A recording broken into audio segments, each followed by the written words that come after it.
So one of the biggest things watching this unfold on TV is my parents told me once I had children, I was going to understand things in a different way.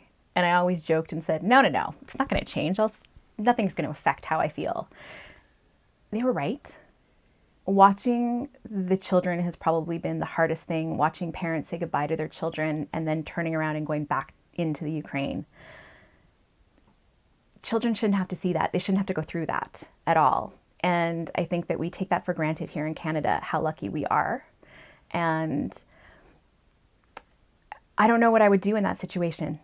So the fact that these people are so strong and resilient just gives me so much hope.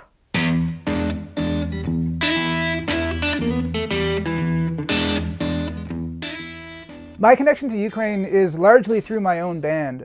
Our drummer, who just joined the band about 2.5 years ago, Val Nigavora, is one of the most incredible musicians I've ever met in my life, and one of the sweetest people I've ever met as well.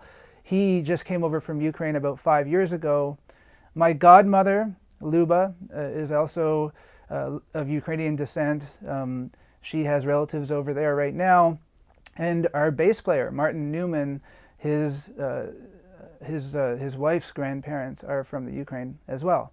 So quite a few people. I know a lot of people from Ukraine. I have quite a few students, guitar students from Ukraine as well.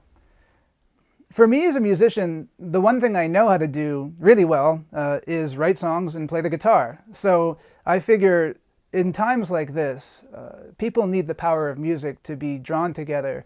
And it doesn't matter what your political beliefs are, how you are doing. The best thing is that about music is that it can take you away from your troubles and hopefully provide some relief to everybody right now. Music is truly the biggest healer, and I know we've all seen that over the past couple of years.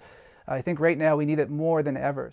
On April 10th, my band, the Lucas Haneman Express, is putting on a fundraiser to help the people of Ukraine and the Ukrainian Army.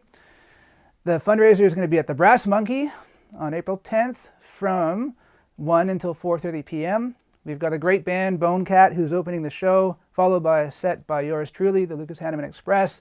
And then we're going to have some special guests up for a surprise jam afterwards. One of the things that's really hit me is the freedom in which we enjoy as Canadians. We're given it at birth, and when we turn 18, we're given the rights to vote and do all of this stuff. And then you look over at what's going on in Ukraine, and these people, civilians, not just the army, civilians are going back to fight for their country. Something that I wonder, would we do the same thing?